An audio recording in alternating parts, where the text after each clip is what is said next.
매일 아침을 뉴스로 깨웁니다. 신율의 출발 새아침. 새누리당 유승민 전 원내대표가 어제 자신 사퇴의 형식을 빌어서 원내대표직에서 물러났습니다. 유승민 전 원내대표의 경우에 서울대 경제학과를 나와서 위스콘신 대학교에서 경제학 박사학위를 받고 한국개발연구원, 그러니까 KDI에서 근무했던 우리나라 최고의 엘리트라고 할 수 있는데요. 이런 유승민 전 원내대표의 사퇴의 변, 대한민국은 민주공화국이라는 대한민국 헌법 1조 1항을 지키려고 노력했다는 것이었습니다. 이 부분은 여러 가지 해석을 낳고 있는데요. 분명한 것은 이 가치를 위해서는 대한민국 모든 국민들이 노력하고 있다는 겁니다. 그리고 이런 가치의 실현을 위해서는 많은 국민들과 함께 호흡하고 이들과 함께 느끼는 노력을 해야 한다는 겁니다. 이를 위해서는 많은 스킨십이 있어야 하는 건데요. 가치를 지키기 위해서는 스킨십을 통한 느낌의 공유가 필요하다는 얘기입니다. 가치를 위한 노력은 선언으로 되지 않는다는 얘기가 되겠죠. 어쨌든 유승민 전 원내대표는 이런 선언을 뒤로한 채 직에서 물러났습니다. 이런 사태가 그의 정치 경력에 어떤 영향을 미칠지는 지켜봐야 합니다. 우리나라 정치판에서의 특정 사안의 수명은 2달을 넘기지 못하기 때문입니다. 신율의 출발 새 아침, 오늘 순서 시작합니다.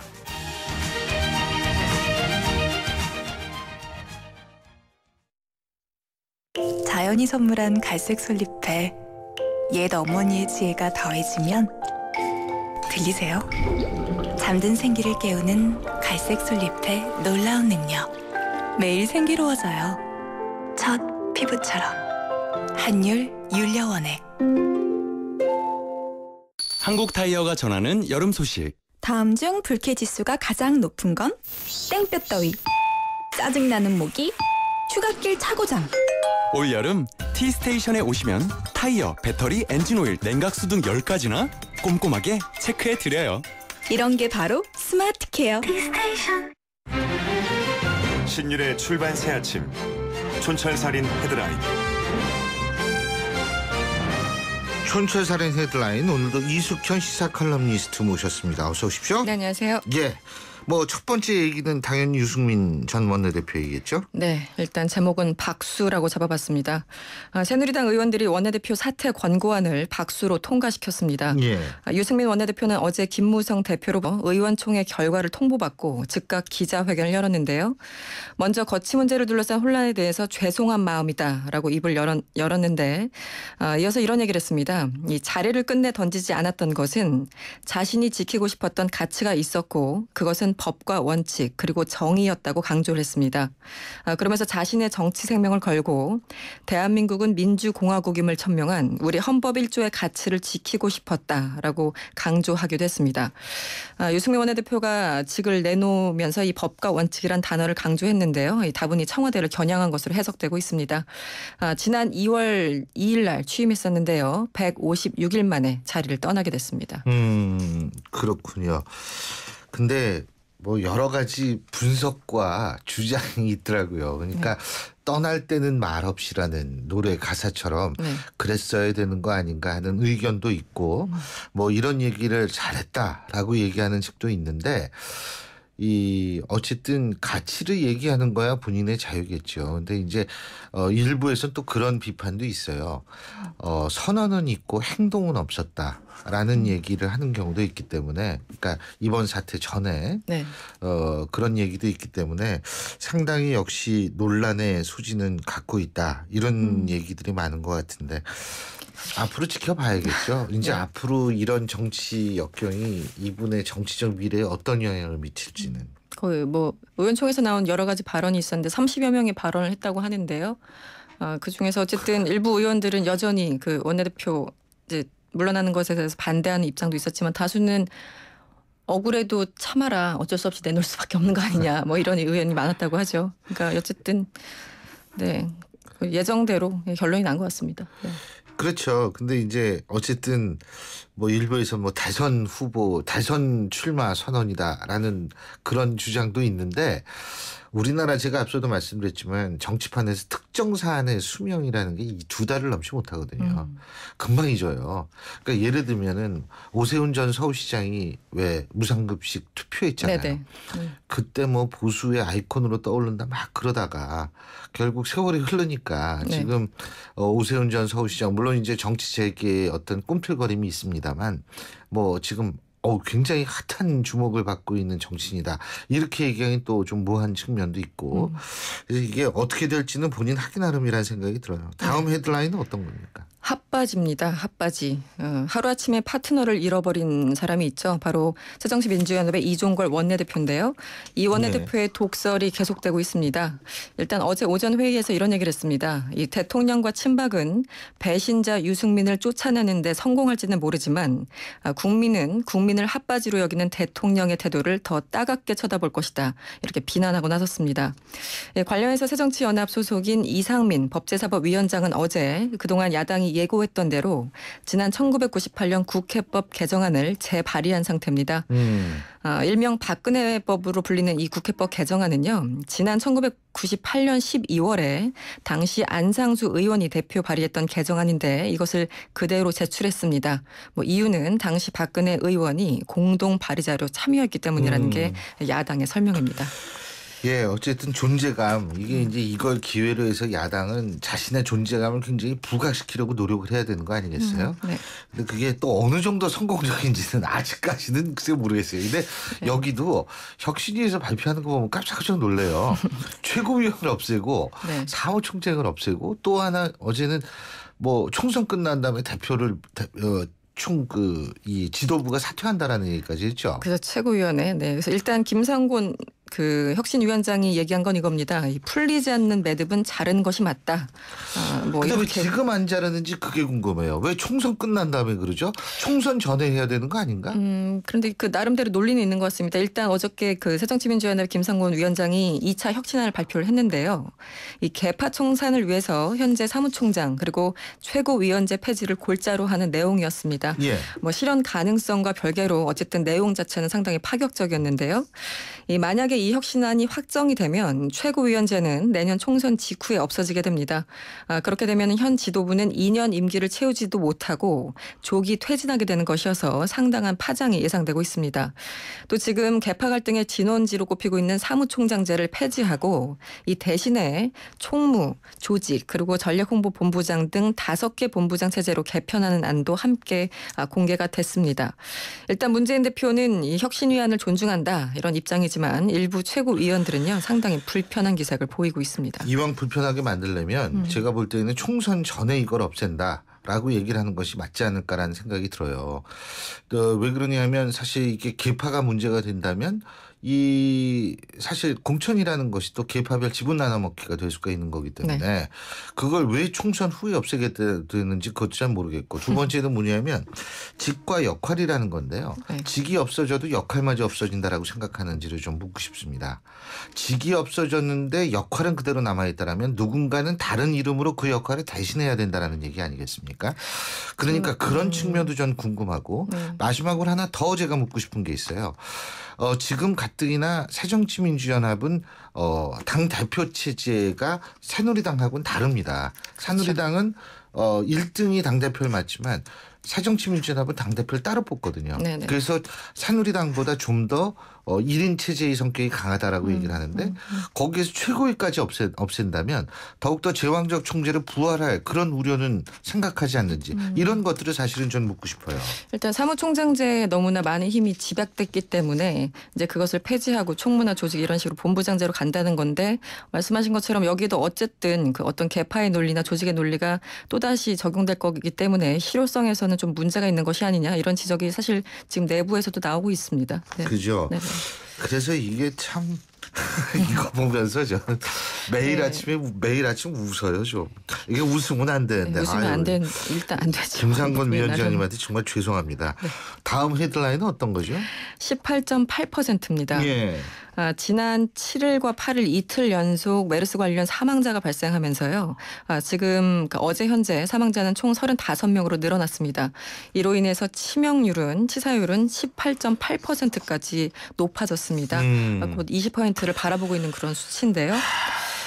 어제 중앙메르스관리대책본부에 따르면요. 133번 확진자가 어제 오전에 메르스로 사망했습니다.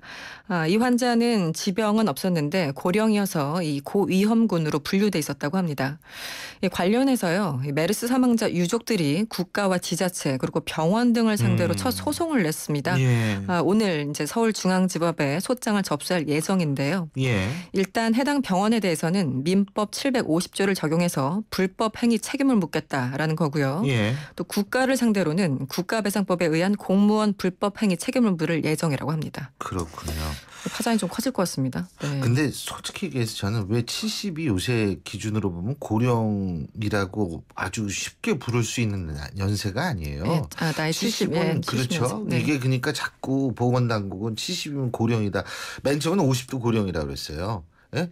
그러면은 이제 점점 내려가는 거지. 그러니까 이게 사실 그런 식으로 제가 볼 때 이게 면피하는 듯한 느낌을 자꾸 국민한테 주는데 이거는 정부 당국이 할 수 있는 태도가 아니에요. 네, 고령화가 된다고 해서 이 절대적인 나이가 조금 뭐 이렇게 상대적으로 되는 건지는 사실 저는 개인적으로는 잘 모르겠는데 어쨌든 건강하죠. 예전에 70대보다 지금 70대들은 훨씬 건강하시죠. 네, 그래서 요즘 뭐 60대 분들은 전철에서 그 노약자석에 못 앉는다고 그런 얘기까지 나올 정도로 그거 당연한 거 아니에요? 네, 이러면서.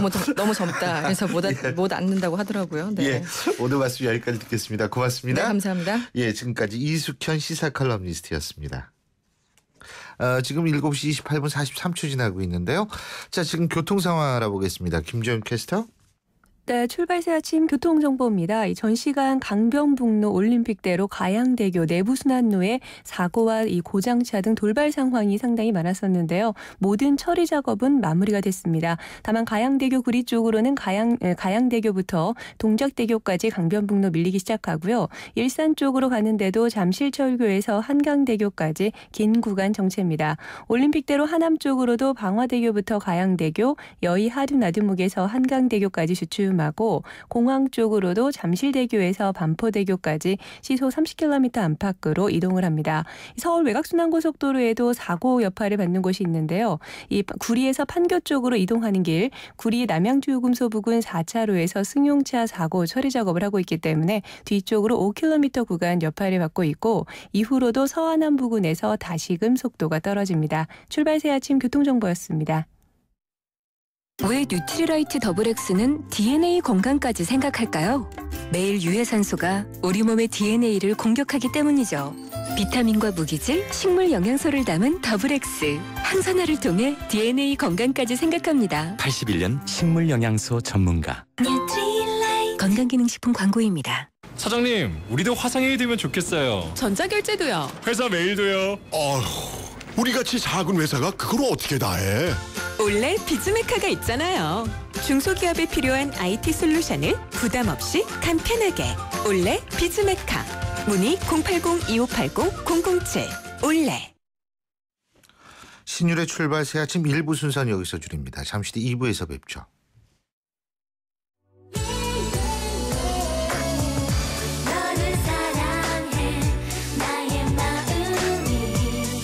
안녕하세요. 라이라이리 엄마 SS의 슈입니다.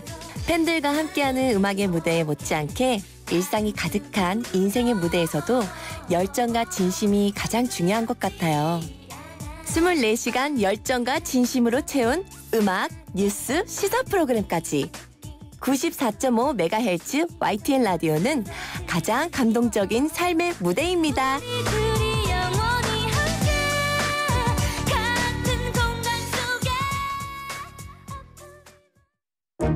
소통의 아침을 여는 공정한 목소리. 신율의 출발 새 아침. 신율의 출발 새 아침 2부 순서 광고 듣고 오겠습니다. 자연이 선물한 갈색 솔잎에 옛 어머니의 지혜가 더해지면 들리세요? 잠든 생기를 깨우는 갈색 솔잎의 놀라운 능력. 매일 생기로워져요. 첫 피부처럼. 한율 윤려원액. 여러분, KT 금호 렌터카가 롯데 렌터카로 바뀌었습니다. 그러니까 개명했네요. 별명은 그대로입니다. 오, 별명이 뭔데요? 대한민국 넘버원 렌터카. 오, 그렇군요. 대한민국 넘버원 렌터카, 이제 롯데 렌터카입니다. KT 금호 렌터카의 새 이름 롯데 렌터카. 여기도 핫딜 저기도 핫딜 어디가 싼 거야? 핫딜 가격 비교 쿠차 핫딜 가격 비교 쿠차 EM처에 돌지 말고 핫딜 가격 비교 쿠차해요. 지금 쿠차 앱을 다운받으세요. 핫딜 가격 비교 쿠차. 예, 오늘은 경제 뉴스부터 알아보겠습니다. 최용환 경제평론가 전화 연결도 있습니다. 안녕하십니까? 예, 안녕하십니까. 최용환입니다. 그 최저임금 어떻게 됐어요? 이거 타결이 났습니다. 6,030원으로 타결이 났습니다. 6,030원. 당초 노동계에서는 10,000원을 계속 얘기했다가 점점 줄어들어서 6,030원. 그러니까 한 달 월급으로 한 126만 원 정도로 결정이 났거든요. 예. 이 부분이 결정이 났기 때문에 한숨은 돌리게 됐지만 양쪽 다 불만족한 상황은 마찬가지일 것 같아요.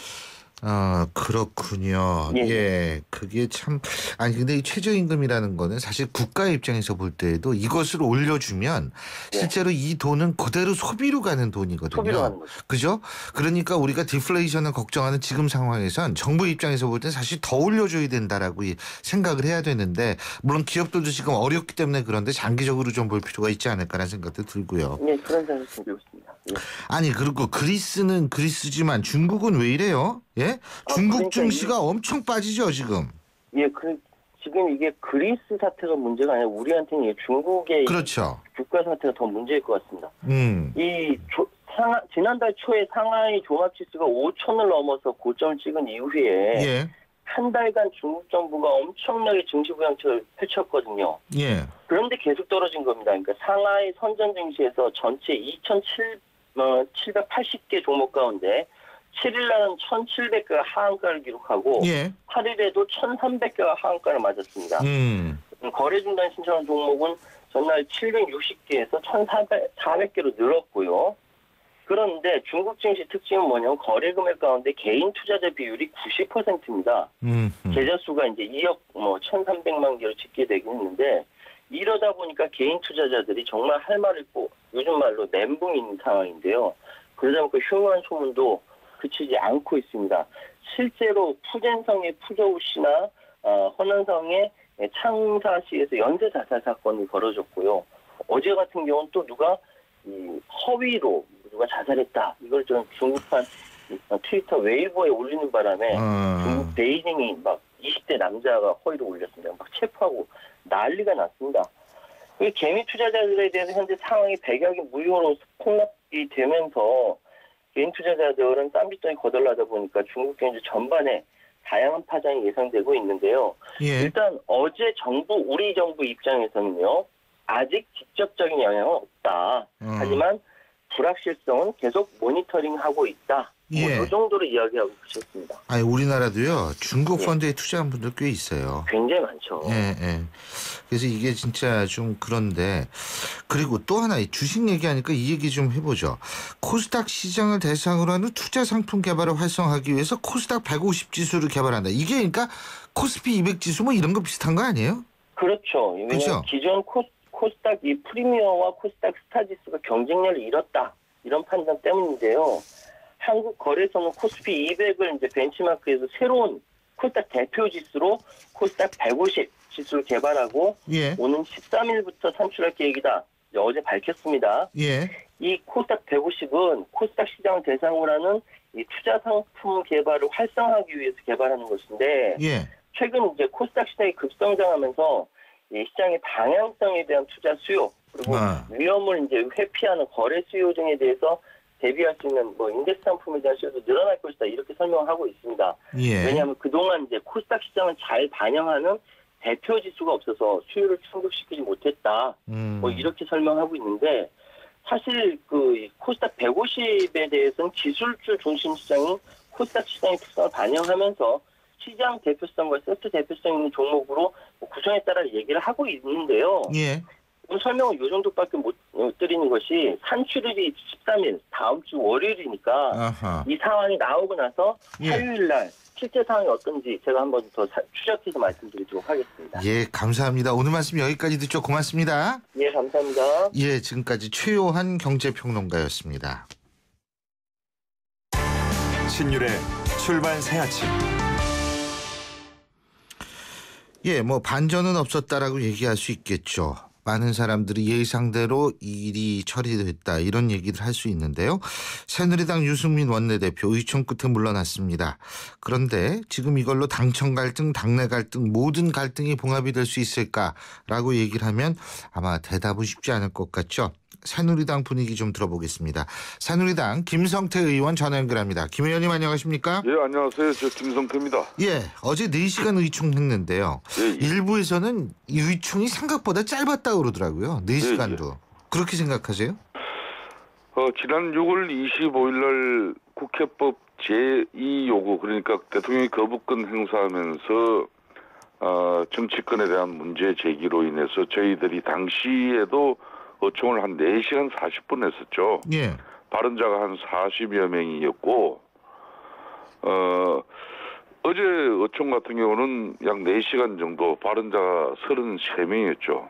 그러니까 다양한 의견이 분분했지만, 새누리당은 정치를 하는 집단으로서 집권 여당이 당내의 분란과 파탄, 그리고 당청 관계까지도 돌이킬 수 없는 위험한 상황을 만들 수 있는 표결 처리를 가지고 참 논란이 좀 상당히 있었습니다. 예. 하지만은 그런 행편없는 양자택일의 선택지인 찬반 투표로서 유승민 원내대표를 심판하는 것은 그 자체로 정치의 실종으로 볼 수 있으며 또 정당 정치 역사에 오명을 남길 수밖에 없는 문제죠. 그렇기 때문에 우리 의원들은 현실적 판단으로 유승민 원내대표의 거취 문제를 본인이 자진해서 결정하는 게 좋겠다. 그 내용이 다수였죠. 그래서 이제 그 내용을 김무성 당대표와 조혜진 수석 부대표가 유승민 원내대표에게 전달하고 유승민 원내대표가 수용한 겁니다. 그러니까 결론은 자진 사퇴의 그렇죠. 모양새를 갖춘 거죠. 근데 일부에서는 이제 어제 의총에서 언제 사퇴를 하느냐, 사퇴하는 데는 이견이 없었지만 예를 들면 당장 의총 끝나고 사퇴 얘기를 하느냐, 아니면 저 추경이 끝나는 7월 20일에서 23일 이후에 사퇴를 하느냐. 예? 뭐 이런 의견이 좀 분분했던 모양이더라고요. 어제 근데 끝나자마자 사퇴했는데 그거 잘했다고 보세요? 저는 유승민 원내대표께서 대승적인 큰 결단 빨리 내린 거라고 이렇게 보고 있습니다. 물론 우리 의원총회 이후의 상황이죠. 그런 측면에서 우리 당이 자신의 거취 문제로 특히 계파별로 4분 오열돼서 자신의 사퇴 문제를 가지고 싸우는 모습을 더 이상 국민들에게 보여줘서는 안 된다는 그런 본인의 정치적 판단도 있었던 것 같습니다. 아, 그렇군요. 자, 근데요. 유승민 원내대표가 어제 좀 논란의 소지가 있는 얘기를 남겼습니다. 그죠? 예. 정치 생명을 걸고 대한민국은 민주공화국임을 천명한 헌법 제1조 1항을 지키고 싶었다. 2주간의 저희 미련한 고집이 법과 원칙 정의를 구현하는데 조금이라도 도움이 됐다면 어떤 비난도 달게 받겠다. 이거 어떻게 들으셨어요? 저 자신도 이번 사태로 인해서 민주주의가 갖는 가치에 대한 깊은 성찰의 시간을 갖게 되었습니다. 예. 어떠한 일이 있어도 정당이 갖는 그런 존엄한 민주주의의 가치가 이번 유승민 원내대표 사태와 함께 또 실종되어서도 안 된다는 것을 저는 깊이 또 깨달았습니다. 그런 측면에서 유승민 원내대표 입장에서는 정당 민주주의에 입각해 의원들의 뜻을 모아 자신을 원내대표로 선출한 의원총회의 뜻은 충분히 존중하고 받아들였습니다. 하지만 그 외에 어떠한 정치적 압박이나 흐름에는 자신이 결코 흔들림 없이 자신의 길을 걸어왔고 앞으로도 그렇게 걸어갈 거라는 그런 메시지를 던진 것이죠. 대통령에 대한 공격이라고 생각하지 않으십니까? 뭐 그렇게 저는 학대 해석해서는 안 된다고 이렇게 보고 있습니다. 뭐 이렇든 저렇든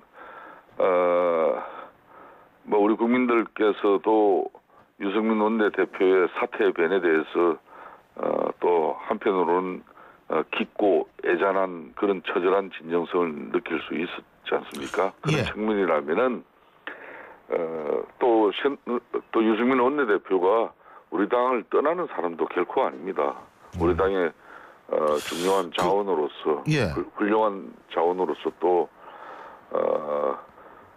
박근혜 대통령을 뭐 자신이 그렇게 억하심정을 가지면서 또 나가는 모습도 결코 뭐 우리 국민들에게 바람직하지도 않죠. 그렇기 때문에 그렇게 학대 해석해서는 안 될 것 같습니다. 근데요.